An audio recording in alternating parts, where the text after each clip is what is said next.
Olá, tudo bem? Você está no canal oficial da Igreja CI em Navegantes. Antes de você ouvir essa poderosa mensagem do Evangelho do nosso Senhor Jesus Cristo, que pode transformar a sua vida, eu quero te convidar para você se inscrever no nosso canal e compartilhar essa mensagem. Agora sim, a mensagem será liberada. Que Deus te abençoe.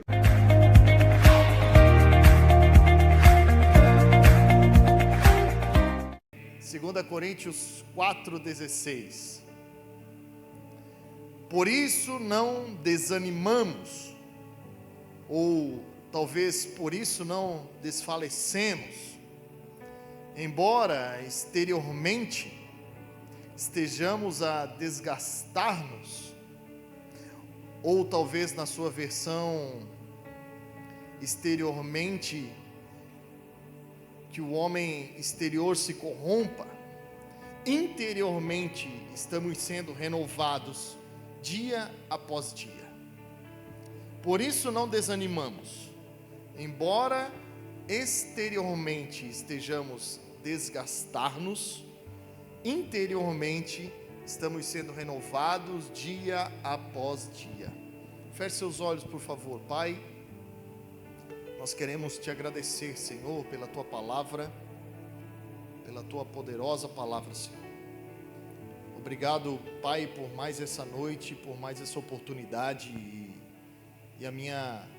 o meu pedido, Senhor, a minha vontade é que o Senhor fale de uma forma particular e personalizada a cada irmão que está aqui. Cada um, Senhor, tem uma necessidade, cada um tem uma demanda, cada um está passando por uma situação, Senhor. O que nós temos em comum é a nossa fé. É um só Deus, é um só Espírito, é um só batismo, é um só Senhor. É um só Deus e Pai de todos, Senhor, que está em todos, habita no meio de todos e é por todos, Senhor. É isso que nos une, Senhor, é isso que faz nós estarmos aqui juntos, é a Tua palavra. E ela é poderosa, Senhor, para fazer isso, para nos confortar, para nos edificar, nos encorajar, Senhor. E eu creio, Senhor, que essa noite não vai ser diferente. O meu pedido, Senhor, é que eu venha diminuir e que o Senhor cresça, que saia de mim todo e qualquer sentimento, Senhor, de tentar te atrapalhar. E que seja o Senhor falando à tua igreja, Senhor. Que seja o Pai falando com os teus filhos, para a glória do nome de Jesus. Amém e graças a Deus. O Evangelho não é adaptável, mas é adaptativo. O Evangelho não é adaptável na minha vida, mas ele é adaptativo para a minha vida. Por quê? Porque o Evangelho é o poder de Deus. Paulo falou isso aos próprios coríntios, na sua primeira carta, no capítulo 1, no versículo 18. Paulo disse assim: pois a mensagem da cruz é loucura para os que estão perecendo, mas para nós que estamos sendo salvos, é o poder de Deus. O que é o Evangelho? O Evangelho é uma boa notícia. O Evangelho é algo novo apresentado a nós. E por que Paulo falou aos coríntios, estamos sendo salvos? Mas não é quem crê é salvo? Sim. A salvação, ela é imediata. A santificação, ela é processual. Nós estamos salvos hoje, vamos estar salvos amanhã, vamos estar salvos mês que vem, ano que vem, e assim até a vinda de Jesus, ou até nós irmos ter com Ele.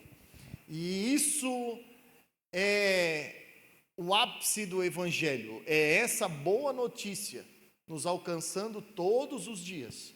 Todos os dias nós estamos sendo alvo da graça e da misericórdia do Senhor.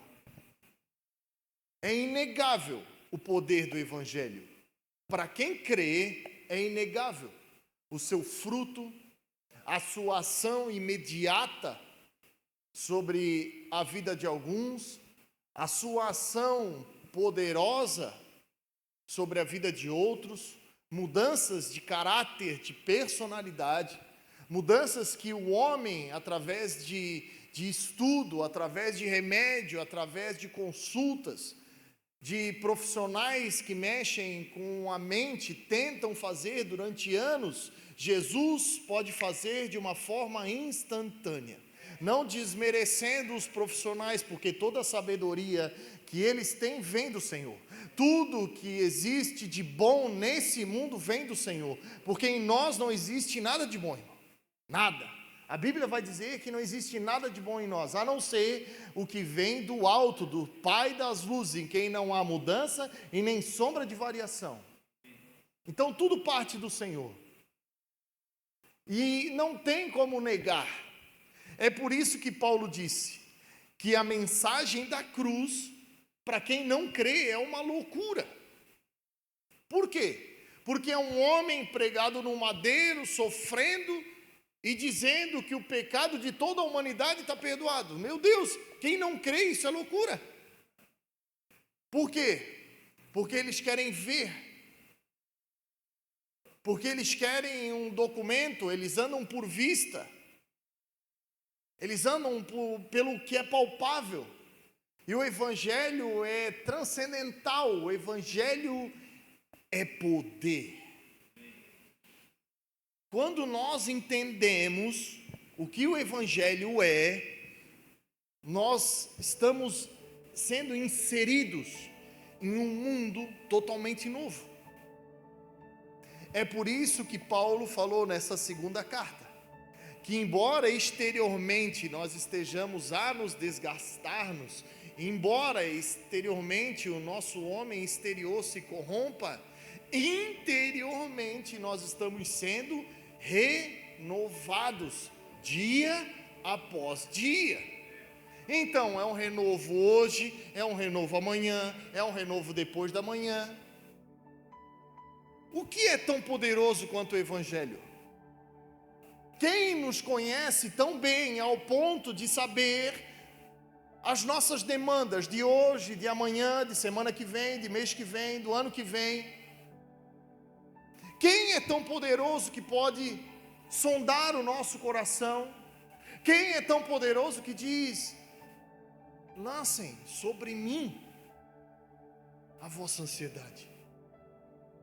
Quem é tão poderoso que pode dizer: ei, não tema? Mas como que eu não vou temer? Olha a situação. Não importa, Ele está dizendo: não tema. Quem é tão poderoso que pode dizer: ei, você é um homem forte e corajoso? Quem é tão poderoso que pode olhar o menor da sua família, a sua família sendo a menor da sua tribo, escondido, humilhado, desenganado, aparecer para essa pessoa e dizer: valente guerreiro é quem conhece todas as coisas.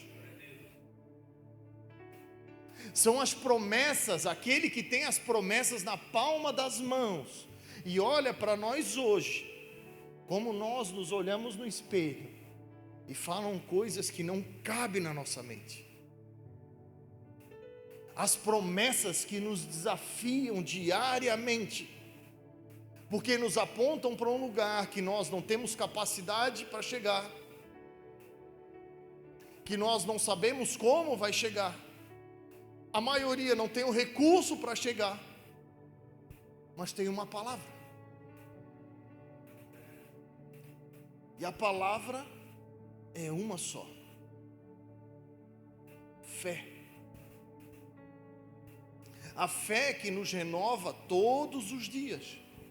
É a certeza, é um firme fundamento, é algo imutável, que não muda, inabalável.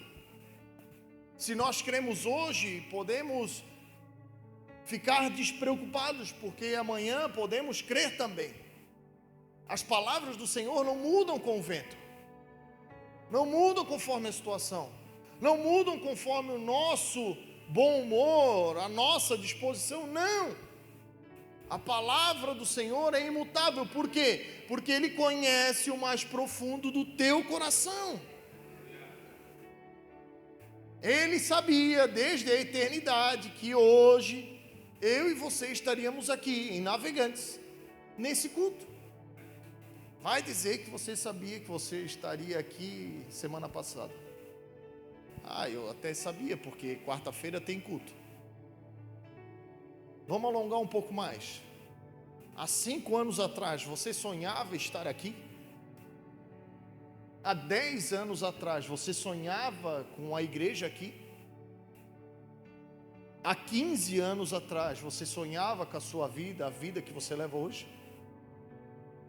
Há 20 anos atrás, você tinha a perspectiva de vida que você tem hoje? Ele sabia. Do mesmo jeito que Ele sabe o que vai acontecer daqui a 20 anos.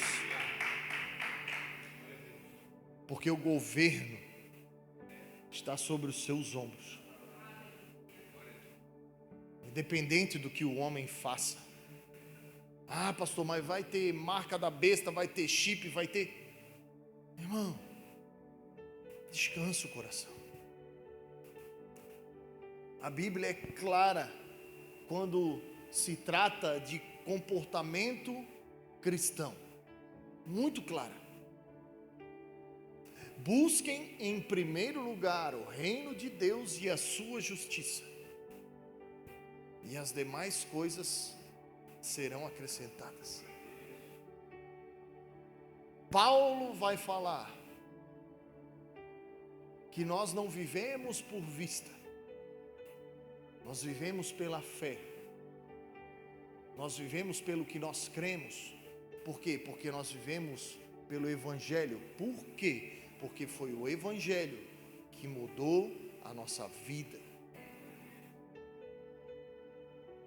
A loucura do Evangelho é que um homem morreu numa cruz, pregado, e o seu sangue, vertido na cruz do Calvário, perdoou todos, não os piores, não os mais brabos, todos os nossos pecados. E nisso eu e você celebramos, porque somos livres. O Senhor nos libertou do salário do pecado que a nós seria atribuído. Tinha um boleto no nosso nome que nós não teríamos condição de pagar. Então nós teríamos que entregar a nossa própria vida e receberíamos o salário pelo pecado, que é a morte eterna. E alguém pagou todos esses boletos. Por isso que Isaías disse: Ele levou sobre si, Ele levou. Ninguém jogou, ninguém apontou, ninguém disse que era para ir, não. Por quê? Porque foi por amor. Quem faz as coisas por amor não faz por obrigação, faz porque ama. Jesus veio porque Deus amou o mundo de tal maneira que deu. Quem ama, dá. Você não precisa reivindicar nada de quem ama. Quando você pensa em abrir a sua boca, já está na mão. É assim na sua casa, com sua esposa, com seu marido, seus filhos. Para que coisa melhor de chegar e receber algo sem pedir? E essa troca, ela é totalmente feita em amor. Totalmente feita em amor. Porém, isso não precisa ficar só na nossa casa, não. Isso pode nos acompanhar o dia inteiro. No teu trabalho, onde tu só leva pedrada, não se molde com os padrões desse mundo. Não deixem ofuscar a luz que habita em você, a bondade que habita em você, o amor que habita em você, por causa de atitudes de terceiros. O amor constrange. O amor tudo crê. O amor tudo espera. O amor tudo suporta. É igual uma goteira em cima de uma imensa rocha, que vai batendo todos os dias, todos os dias. E daqui a pouco aquela pequena goteira vai fazendo um formato dela na rocha. A rocha pode até ser dura, mas aquela goteira tocou e está fazendo uma obra nessa rocha. Está formando o seu espaço na rocha. E uma hora, esse amor que parece que não fura, esse amor parece que não rompe, vai achar um coração de carne, vai achar um acesso e vai se render. Porque é assim que funciona. Não tem como resistir. Ou se rende ou foge. Ou se rende e bate em retirada. Porque é constrangedor. Isso é o Evangelho. Quando te ferirem uma face, ofereça outra. Isso é o Evangelho. Não trate igual como te tratam. Não pague o mal com o mal, mas pague o mal com o bem. Isso é o Evangelho. Se te pedirem a túnica, não faça só, não retribua só o que fizeram para ti, dê também a sua capa, faça mais do que fizeram para você. Isso é Evangelho. Se pedirem para você caminhar 1 milha, caminhe 2. Isso é o Evangelho. É fazer para os outros mais do que nós gostaríamos que fosse feito para nós mesmos. Paulo descreveu isso como amor fraternal. Sejam constantes no amor fraternal. O amor sacrificial, um amor que faz muito mais do que nós queremos.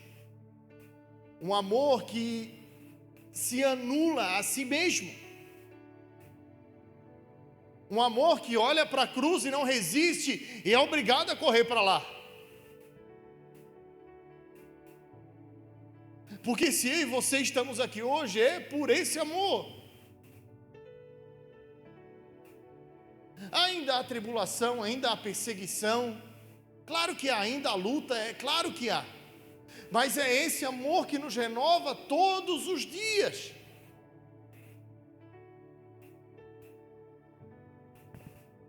Eu e você teremos e continuaremos a ter as aflições.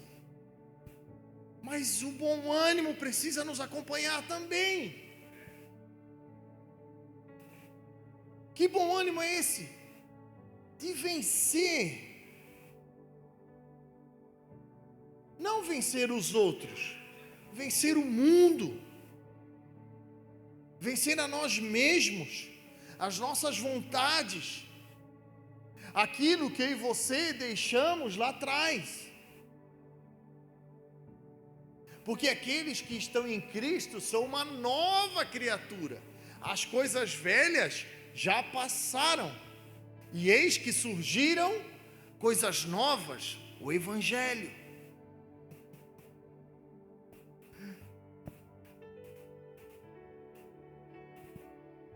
E muitas vezes essas coisas novas não vão ser coisas que você nunca vimos na vida, não.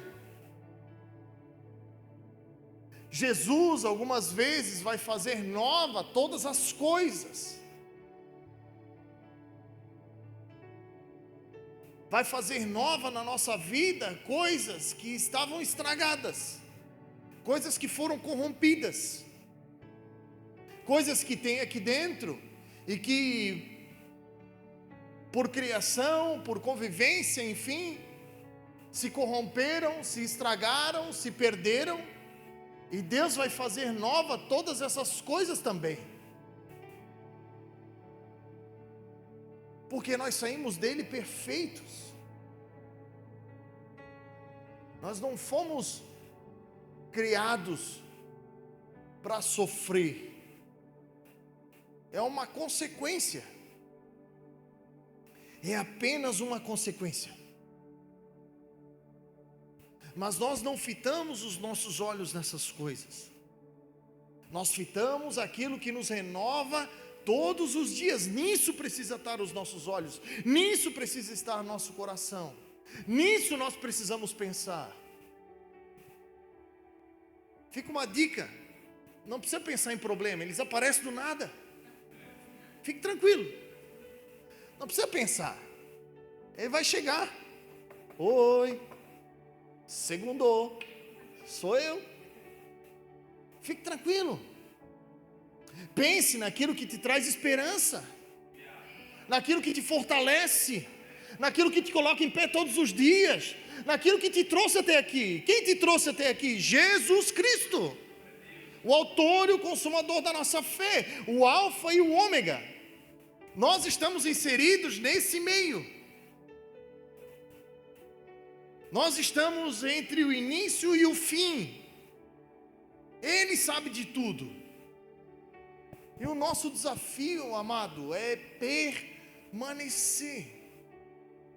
Porque exteriormente nós vamos nos desgastando. O Evangelho é uma referência para nós. Um exemplo de referência é um farol. Nós temos um aqui perto. E o farol, ele serve de uma sinalização. De quê? De alívio. Você já pensou, você no meio de uma tempestade, no meio de uma névoa, sem a tecnologia de hoje, apenas um barco e água, olhando para lá e para cá, orando por uma referência, orando por um lugar de refúgio, e de repente, lá de longe, você vê uma luz que transpassa todo o caos que tu está vivendo. Uma luz que as adversidades não podem parar ela. Ela é mais forte que a névoa. Ela é mais forte que as trevas. É uma referência. Você sabe que se você ir para lá, você vai chegar num lugar seguro. O nome disso, Evangelho. Isso é o Evangelho. E o Evangelho é uma referência porque ele é imutável. Toda referência, ela passa pelo teste do tempo e da estabilidade.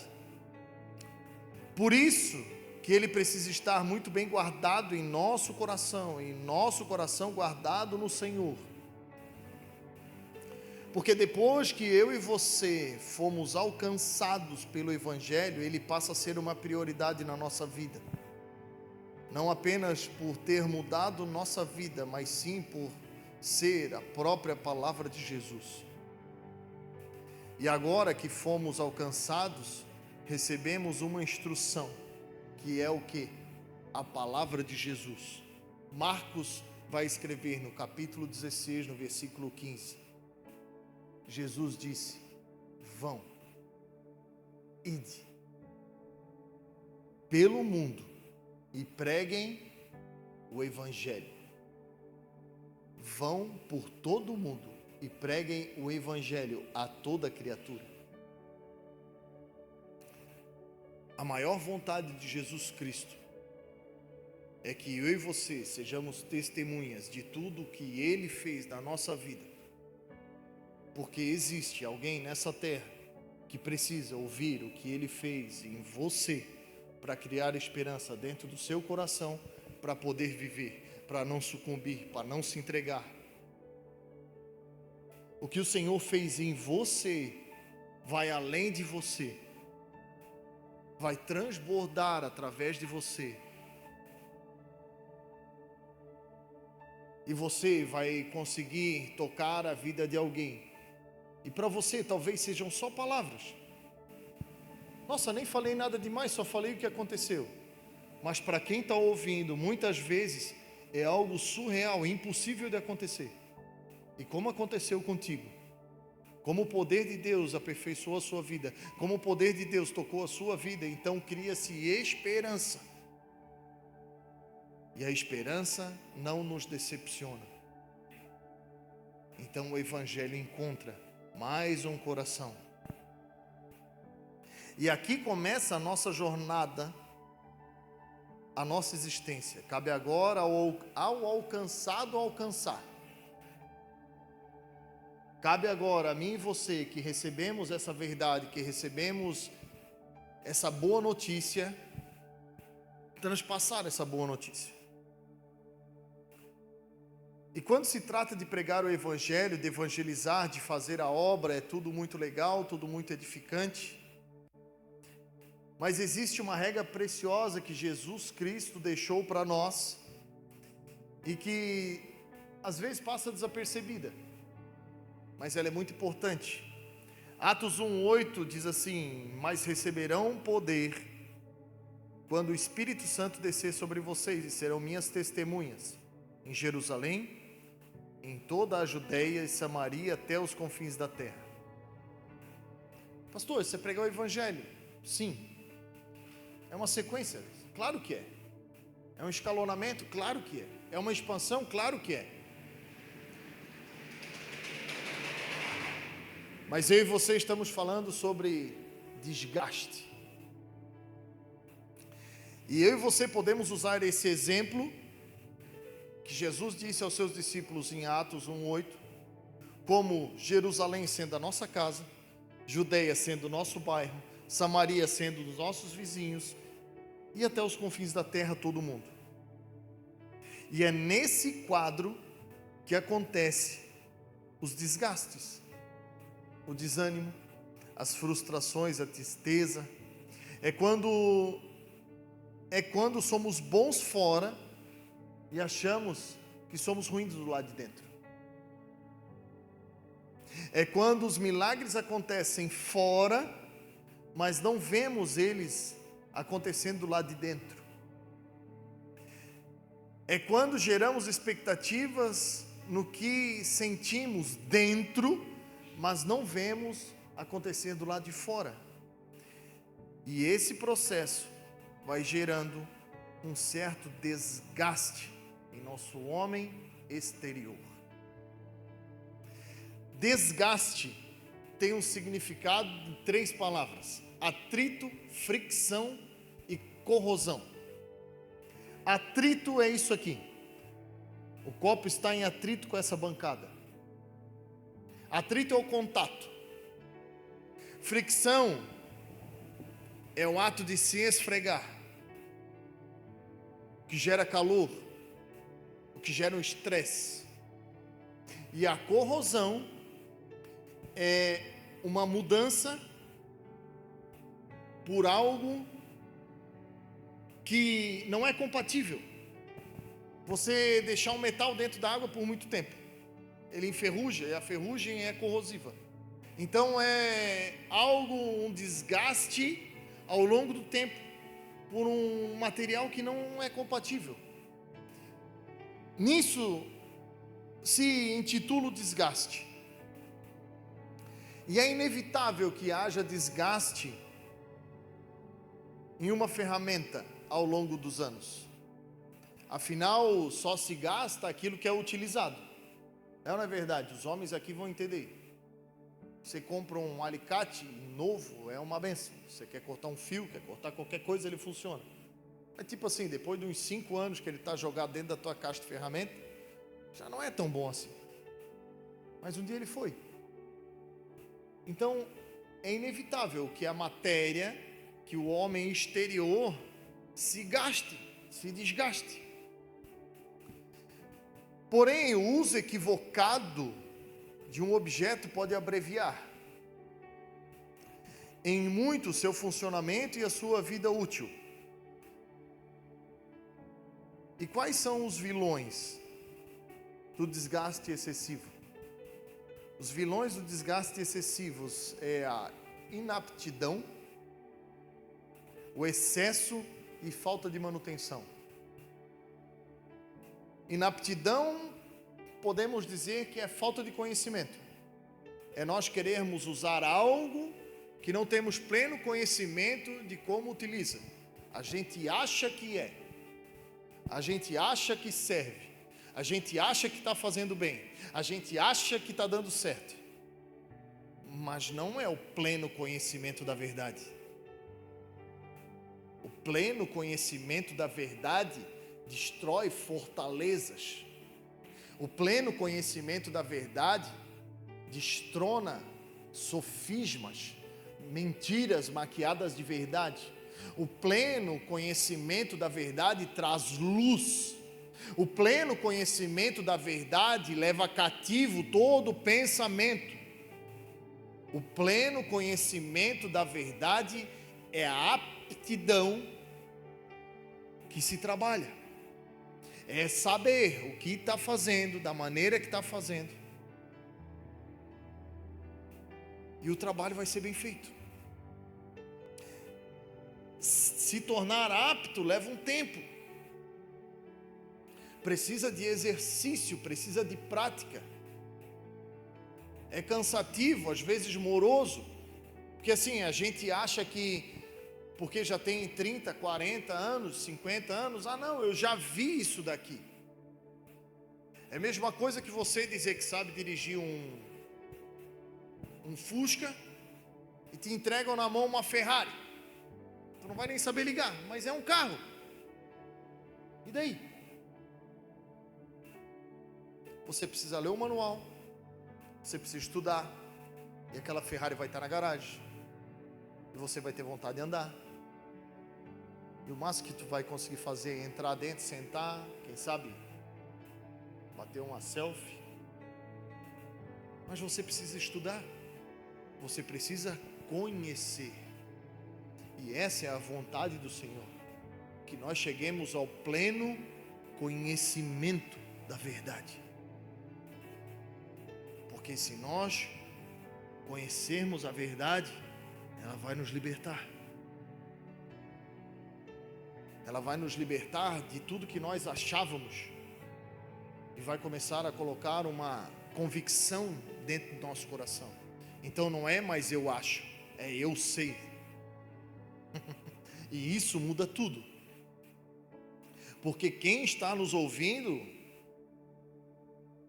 quem é o nosso público, nossa família, nossos amigos, estão vendo o quanto eu e você confiamos. Estão vendo como eu e você estamos vivendo. Não, peraí, ele diz que se converteu, mas tipo assim, a mudança não é aquilo tudo, ele ainda... Você sabe qual precisa ser a sua maior alegria? É quando você encontra um amigo daqueles tempos de boemia, dos velhos carnavais, e ele não te reconhece mais. Não reconhece mais o jeito que você fala, não reconhece mais seu comportamento, não reconhece seu casamento, o jeito que você se porta, o jeito que você trabalha. Essa é a essência do Evangelho, uma mudança plena, completa, total na sua vida. Isso leva tempo.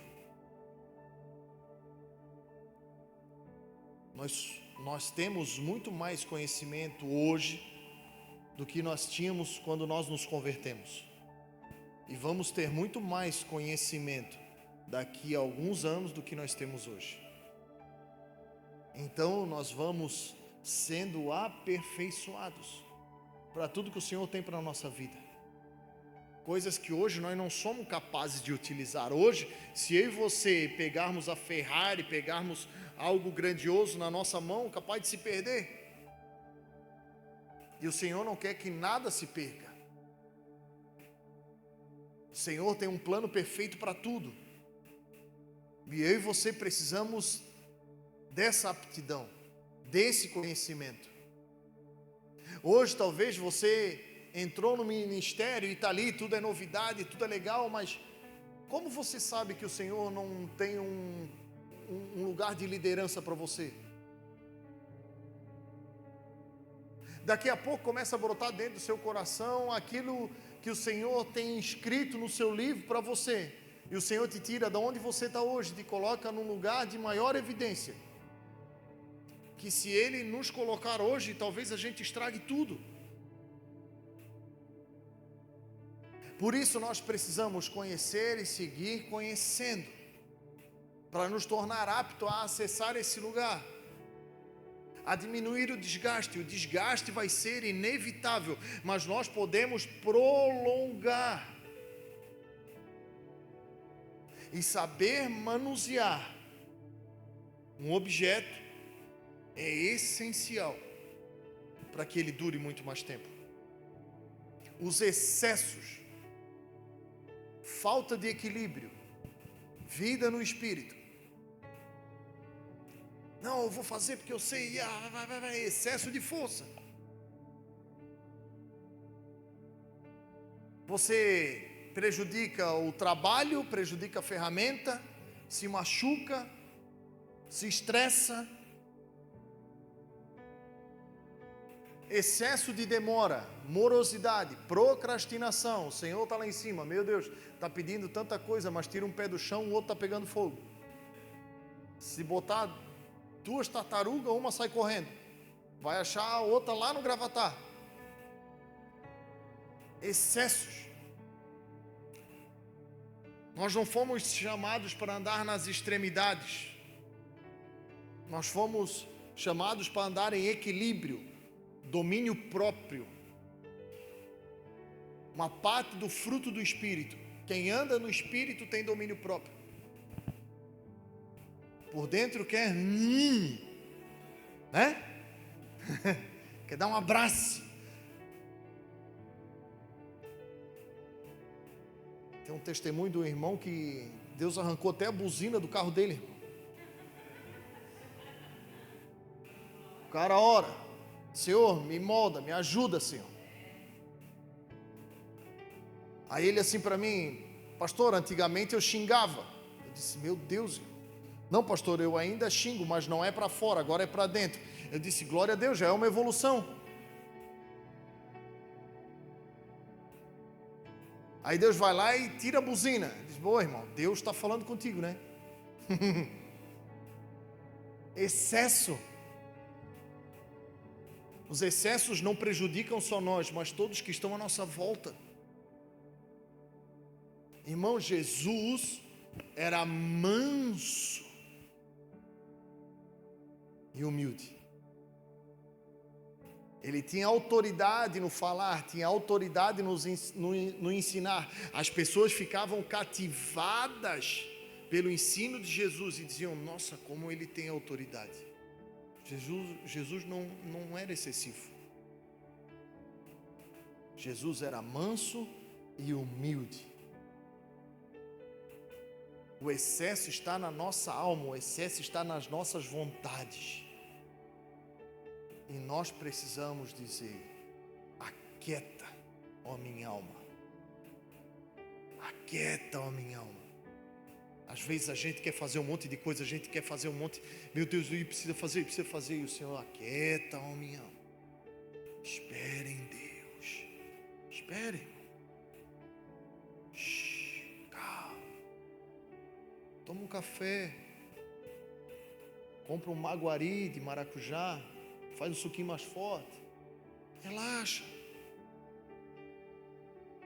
Às vezes a gente está querendo trabalhar mais do que o próprio Senhor. E a Bíblia vai dizer que Ele já tem tudo preparado. Às vezes a gente sai aloprado. Irmão, eu sei porque eu sou assim, amado. A gente olha e quer resolver tudo. E o Senhor diz na palavra o quê? Eu já tenho tudo preparado de antemão. Cara, já está tudo pronto. Meu Deus, qual é o nosso trabalho? Senhor, quando é? Senhor, como é? Senhor, que hora é? Aí às vezes as coisas parece que fogem do nosso controle, parece que os compromissos não dão certo e a gente começa a se atribular, e é Deus nos trazendo para o tempo dele. O irmão desmarca a reunião, o material não chega, meu Deus, e meu Deus, e Deus lá em cima, meu Deus, será que eu vou ter muito trabalho ainda com esse querido aqui? E Deus precisa mudar a galáxia inteira para te colocar no centro. Eu sei como é isso, amado. As mensagens chegando, e aí tu olha outra mensagem, não chega, e aí tu vai de novo, e tu abre o WhatsApp 350 vezes na manhã, para ver se vem a mensagem, até o momento que tu escuta a voz do Espírito dizendo assim: vai orar, meu filho.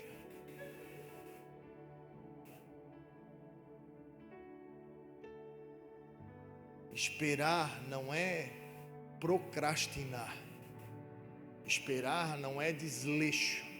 Esperar é confiar, esperar é estar atento, esperar com paciência no Senhor é esperar atento, dizer, meu Deus, sinal, cadê? Daqui a pouco acontece, daqui a pouco é para ir, daqui a pouco é para fazer, mas estar no Senhor não é estar no sofá de perna para cima, dizer, não, o Senhor vai fazer, não,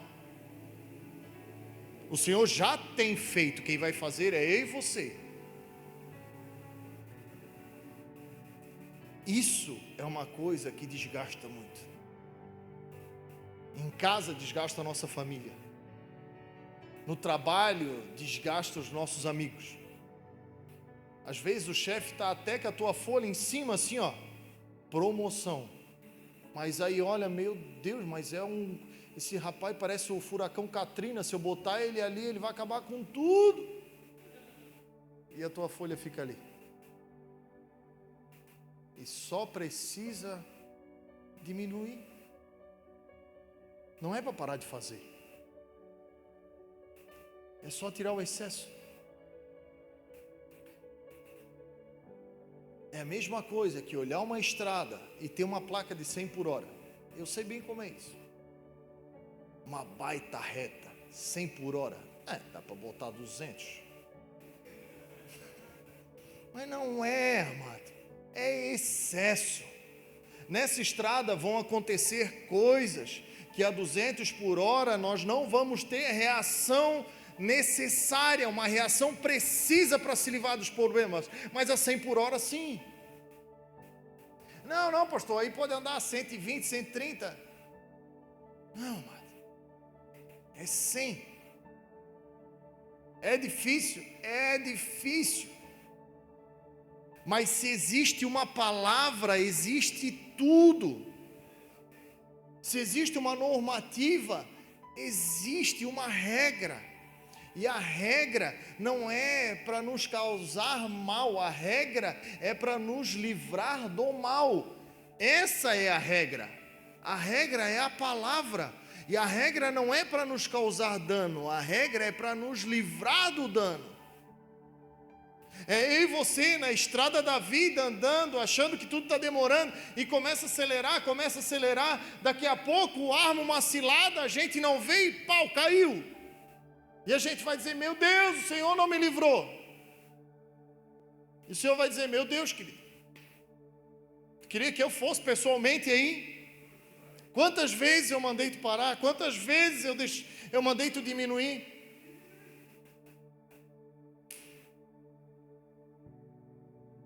Excesso é um perigo. E a falta de manutenção. Falta de manutenção pode-se dizer que é quase um desleixo. É quando eu e você recebemos um dom, temos uma ferramenta, temos uma função e só usamos ela quando nós queremos. Largamos e deixa lá. Não cuida onde guarda. Na maioria das vezes não sabe onde guarda. Deixa em qualquer lugar. Tudo tem uma manutenção para ser feita. Uma manutenção preventiva é melhor do que qualquer reparo. Se você tem carro, você sabe o que eu estou te falando. Um engenheiro se forma e estuda. Escreve uma Bíblia, o manual do carro. Quem aqui já leu o manual de algum carro? difícil, né? Também acho. Vamos passar essa daí.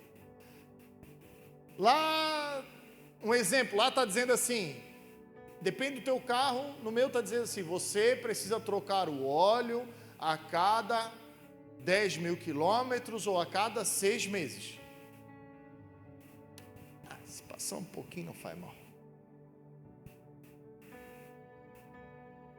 6 meses? Meu Deus, mas eu não faço 10 mil quilômetros nem 3 anos, eu não vou trocar esse óleo. Eu não andei 10 mil. Mas está lá, 10 mil ou 6 meses. Não, deixa. E a gente vai deixando. E a gente vai deixando. E vai usando. E vai deixando. E só vai usando.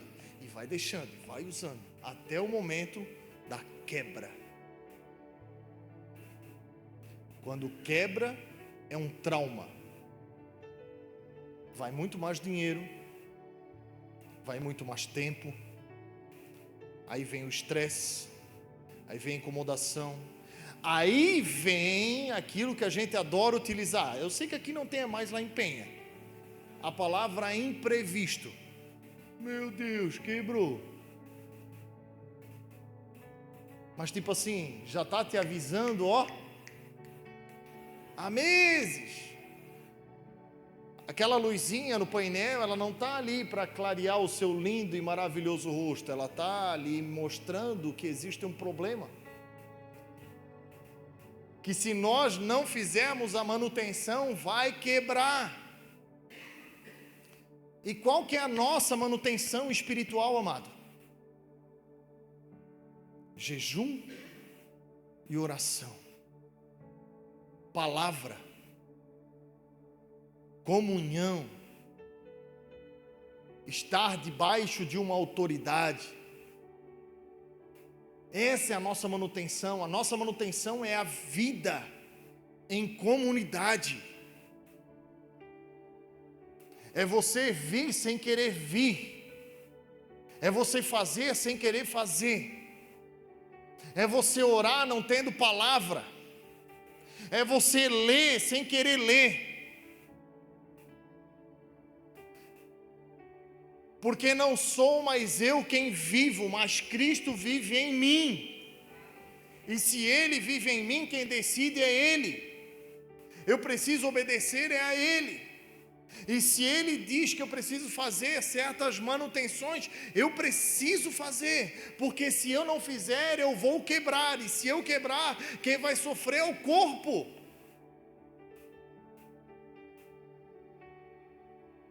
É a mesma coisa que amputarmos um membro do nosso corpo, é uma quebra. Mas por que a gente não pede ajuda? Porque a gente não quer se mostrar fraco. Mas a falta de manutenção nos torna fracos.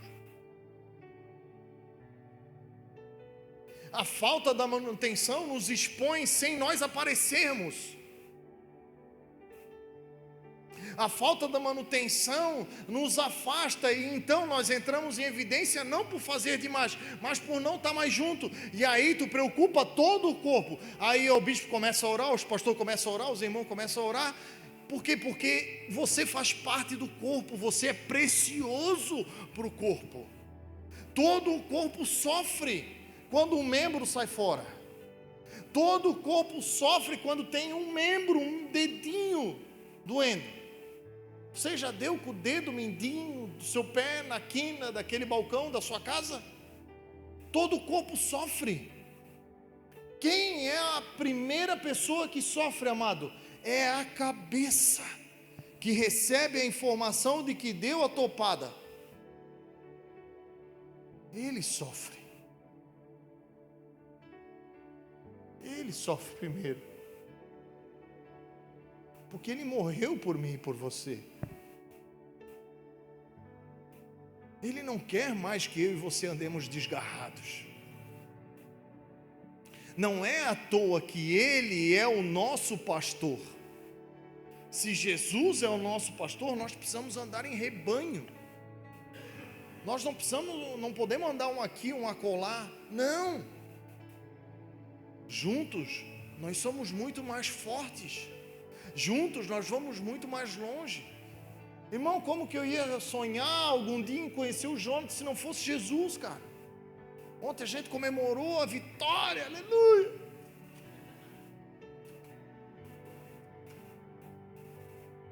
Como que eu ia um dia sequer conhecer o Will se não fosse Jesus, cara?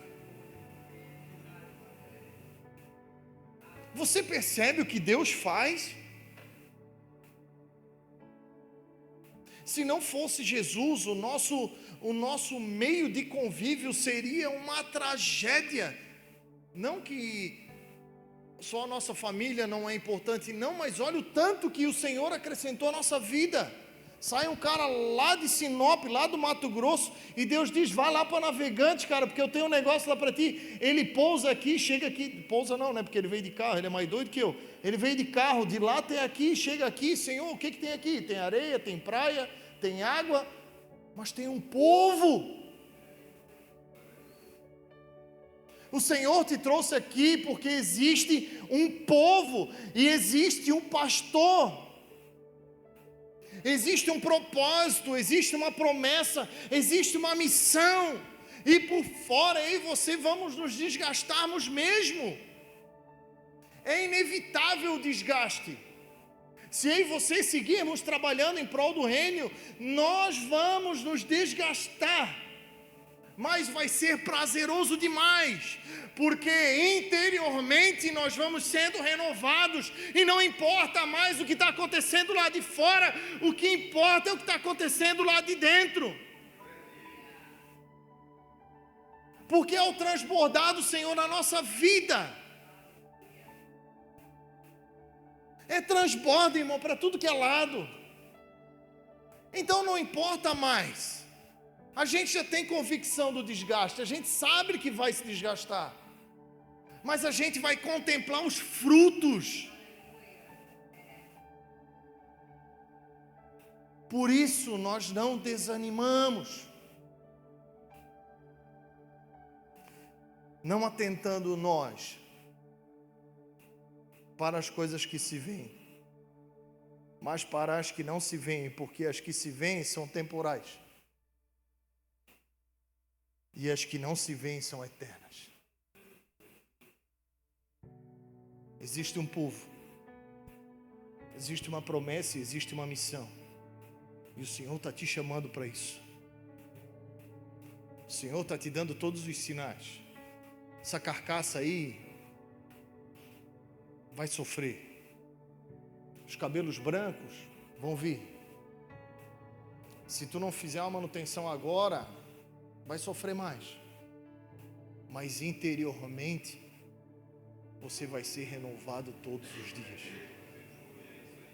E então você vai chegar lá, quem sabe com 60, 70, 80 anos, vai chamar o teu pastor dizendo assim: ei, tem mais alguma coisa para eu fazer? Ei, o que dá para fazer? Eu estou velhinho, mas tipo assim, ainda dá. É isso, é para isso que o Senhor está nos chamando. Porque os campos já estão brancos, amado. Os campos já estão brancos. A colheita já chegou. Eu e você somos os trabalhadores. Pastor, tem pouco, então vamos orar. Vamos orar. Porque nós éramos muito menos do que quando nós começamos. E olha onde a gente está hoje. Agora você consegue imaginar daqui a um ano, daqui a 2 anos, como nós vamos estar? Renovados dia após dia, pela graça e pela misericórdia do Senhor.